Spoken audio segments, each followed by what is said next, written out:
Brutal honesty with Trent Erickson. Girls can tell. Try not to take it personally. We all do it. We hear some weird old saying and just kind of roll with it. Kick the bucket, pleased as punch, a horse apiece. And no one stops to ask, what the hell does that mean? Well, I do. Because I can't help but wonder, who was the first person to say that? What were they thinking? And how confused was the poor bastard who first heard it? Welcome to Season 2. We're back in the groove now, and I figured, let's ease into something that's familiar. Old sayings, idioms, phrases that sound like gibberish unless you grew up hearing them 600 times and just assume they somehow made sense to someone. Today, we pull a few of these out of something that resembles a language junk drawer and ask, what the hell were you actually talking about? And you can take that to the bank. It's supposed to mean, I'm so confident about this that you can trust it. But think about the first guy who said that. Probably some smug dude named Joel talking about the weather, and at the end of it he throws in and you can take that to the bank. That's how I picture Joel sounding. And the other guy's just standing there holding a sack of flour or whatever people held back then, going, take what to the bank? Like, your words? What do I do when I get there? Just walk up to the teller and say, oh, hey, Joel gave me some solid forecast information and I was supposed to come here and, I don't know, like, tell you about it? The bank's going to be like, sir, these nice security guards will be ushering you out for some fresh air. Now, here's what actually happened. The expression came to use in the mid-20th century and was made popular by a 1970s American television show, Baretta. That's it. No financial ties or promissory notes. Just a cop show from the 70s that made you can take that to the bank sound cool enough, and everyone just started kind of saying it. Robert Blake's character would drop in a line when he was sealing deals with the mob, and America collectively decided it sounded badass. We took TV dialogue from a real-life murderer and turned it into everyday conversation. So when your uncle says his weather prediction is something you can take to the bank, he's basically quoting a canceled detective show from 50 years ago. A horse apiece. Now this one's pure American gambling slang from the 1800s and has nothing to do with actual horses, unfortunately. I was hoping it would. A horse apiece, meaning 6 of one or half a dozen of the other, comes from an old gambling dice game that used to describe a draw. There's also evidence that a horse apiece is from the Milwaukee area, where bar dice are a common game played in local taverns. I can attest to that. During certain times of the game, a player who loses has a horse on him. If all players end up with a horse on him, it's said to be a horse apiece. Yeah, that about checks out to Milwaukee area slang. I can certainly say that because I'm from there. So it's definitely gambling related, but the specifics are fuzzy. Could be a general dice games, could be specific to the Milwaukee bar dice culture.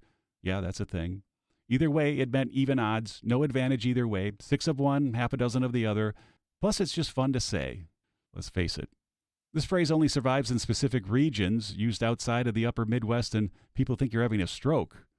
It's an artifact of Mississippi riverboat gambling that somehow got preserved in Wisconsin, not unlike the fish fry. As I've come to find out the hard way, seriously, you can't get a decent fish fry in Chicago to save your life. I've tried. Knock your socks off. This sounds like commercial copy I might read for a particularly aggressive foot massage, but it's actually about violence. Here's the problem. I can't find any solid evidence for 1800s boxing origin, which I've heard claimed before. What I can tell you is the phrase means to overwhelm or impress someone dramatically, but the exact origin seems unclear. This is a good reminder that just because something sounds plausible doesn't make it true. Sometimes the real answer is, nobody knows where it came from, but we all know what it means. We use it to describe mildly impressive restaurant appetizers. The spinach dip will knock your socks off. No, Gavin, it definitely won't. Long in the tooth. This is how we politely call someone old without saying they're old. But it comes from horse trading, and it's actually kind of scientific.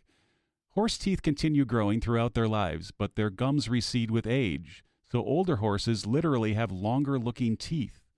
Horse traders could estimate a horse's age just by checking its teeth. This is how we got "don't look a gift horse in the mouth" as well. At some point, people started applying this to humans, which is really insulting when you think about it. You're essentially saying, you remind me of aging livestock that I'd like to evaluate out on the street for purchase. But it's stuck and it's accurate. We do get longer teeth as we age. Gums recede, teeth shift. We're all slowly turning into horses, apparently. Bite the bullet. Everyone knows this means to endure something difficult. The story everyone tells about battlefield surgery, though? Mostly BS. Evidence for biting a bullet rather than a leather strap during surgery is sparse. Although Harriet Tubman related having once assisted in a Civil War amputee in which the patient was given a bullet to bite down on, it's been speculated to have evolved from a British expression to bite the cartridge, which dates to the Indian Rebellion of 1857. So there's one documented case, Harriet Tubman's account, but mostly it probably comes from soldiers literally biting cartridges to open them, which was standard procedure for loading muskets. The dramatic surgery story sounds better, so that's what stuck. But the reality is more boring than the myths we create around our language. We turned routine military procedure into a metaphor for enduring pain. Then we invented a more dramatic backstory to make it sound cooler. Riding shotgun. Today, this means you call dibs on the front passenger seat. Originally, it meant you were prepared to kill people. Stagecoach guards in the American West literally rode with shotguns, specifically short-barreled, widespread weapons perfect for close-range defense against bandits. Oh, why don't we say bandits anymore? Think sawed-off shotgun. The guard sat next to the driver, weapon ready, scanning for threats. It was a dangerous job. These weren't ceremonial guards. They were expected to use those guns. Stagecoach carried mail, money, and valuable cargo. Bandits were a real frequent threat. The shotgun rider was basically a mobile security force with one job, to keep everyone alive and the cargo secure. Now it's about getting control of the radio and slipping in a Boston song every now and then. What used to mean frontier violence is now a bro saying. Do girls call shotgun? I don't think I've ever heard a girl call shotgun before. Kick the bucket. Now, people think this is a fun way to say someone died. It's not fun. The most credible theory traces back to 16th century slaughterhouses. Pigs were hung from wooden beams called a bucket, from the old French bouquet, meaning balance. My French is a little rusty. I kind of stopped learning it when I broke up with the French girl. When pigs were killed, they would thrash and kick against this beam. So kicking the bucket literally meant the death throes of a pig being slaughtered. Another theory involves suicide by hanging, standing on a bucket, then kicking it away. Both theories involve violent death that we've turned into polite conversation. Oh, Uncle Frank, he kicked the bucket. You're basically saying Uncle Frank died like livestock in a slaughterhouse. Tickled pink. Now this sounds innocent, something pleasant that makes you happy. The expression tickled pink comes from 17th century meaning of tickle, which is to give pleasure or gratify. In the 1800s, people began using a similar expression, tickled to death, meaning very pleased. So it actually does come from pleasure. Tickle used to mean to please or delight. Being tickled pink meant being pleased so much you'd blush or flush with happiness. Hence the pink part. Want another one? How about pleased as punch? Now this one sounds wholesome, right? Aunt Carol says it when she's describing her rhubarb pie. But it's not. It's deeply, deeply creepy. It comes from Punch and Judy. It's an old puppet show where Punch, the main character, is a gleeful hunchbacked monster who cheats, steals, and beats his wife Judy and their baby with a club, all while cackling maniacally. So when you say you're pleased as Punch, you're basically saying, I'm as happy as a murderous little freak who commits puppet domestic violence. Suddenly, Aunt Carol's pie feels a lot more menacing, doesn't it? Every idiom is a coded historical document. They preserve moments, occupations, and ways of life that no longer exist. When we say these phrases, we're channeling 1970s TV cops, frontier security guards, and slaughterhouse workers. We're speaking their language without knowing their stories. Many of these phrases survived because they described something so vivid and specific that people remembered them long after the context disappeared. The interesting thing is, we keep creating new ones.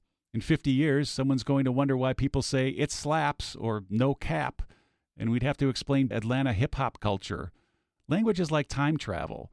Every phrase is a look into someone else's very specific moment in their life. Next week on Girls Can Tell, bad advice. The kind people give you with good intentions but mean nothing.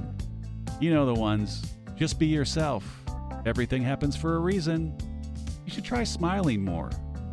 Yeah, I heard those my whole life growing up. Well, we're unpacking them. And until then, don't you go changing. Oh, see, there's another one.